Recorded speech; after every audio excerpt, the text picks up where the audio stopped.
All right, what's up guys? This video is about writing equations of tangent lines.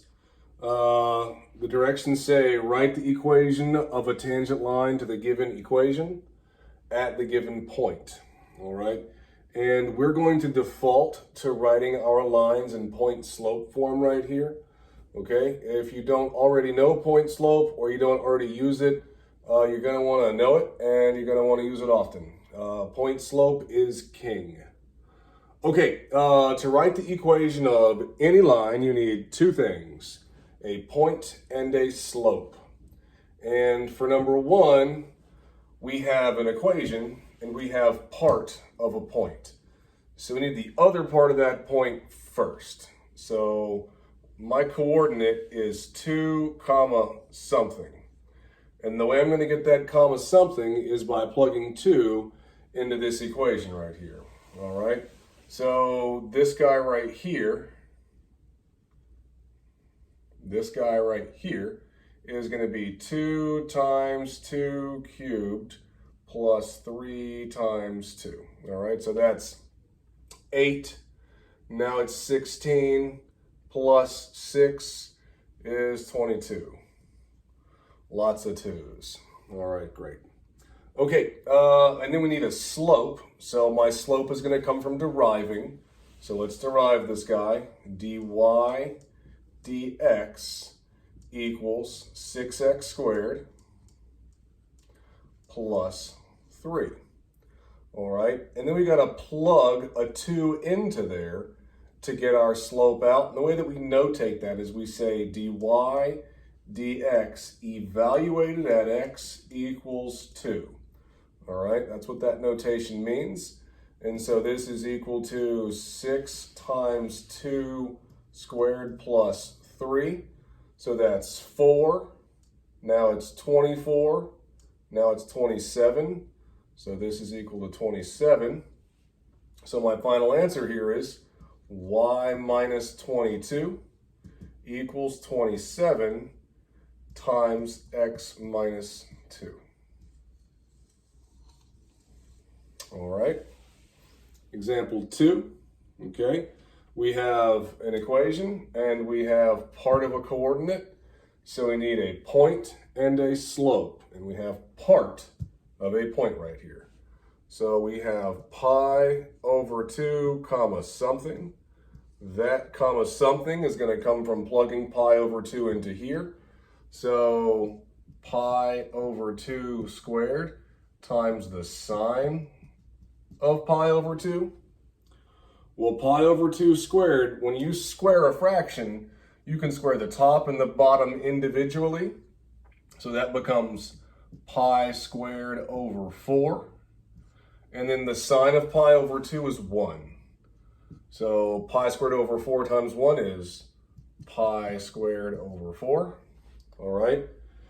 And so now I need my slope. So I need to derive this thing. All right, dy dx equals, derive the first, keep the second, plus keep the first, derive the second. All right, so now I need to evaluate this at x equals pi over 2. So that's 2 times pi over 2. All right, times the sine of pi over 2. Well, the sine of pi over 2 is 1, plus pi over 2 squared times the cosine of pi over 2. Well, the cosine of pi over 2 is 0. All right, so this piece of it is gone because 0 times whatever is 0. And 2 times pi over 2 times 1 is equal to pi. All right, so my slope is pi. Okay, so put it in point slope. Y minus y1 equals m times x minus x1. And I'm going to leave him there. Okay. Last example, y equals the cube root of x at y equals negative 2. So this time I have something comma negative 2. And this guy right here, we can say, all right, well, negative 2 equals the cube root of x. And so to get x by itself, I'd have to cube both sides. Negative 2 cubed is negative 8. So that's negative 8 is equal to x. All right. Now I need to get a slope. So I have to derive. I need to make this be x to the 1/3. Y equals x to the 1/3. So dy dx is equal to 1/3 x to the 1/3 minus 1 is negative 2/3. All right.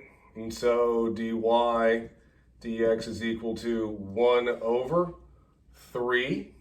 And then he's going to come downstairs as x to the 2/3, which is equal to 1/3. Now, how I say this right here is bottom's the root, top's the power. So that's going to be the cube root of x squared. All right. So now we have dy dx evaluated at x equals negative 8. All right, is equal to 1/3 times the cube root of negative 8 squared. All right, which is equal to 1/3 times, well, the cube root of negative 8 is negative 2 squared, which is equal to 1/. Negative 2 squared is 4 times 3 is 12. So there's my slope.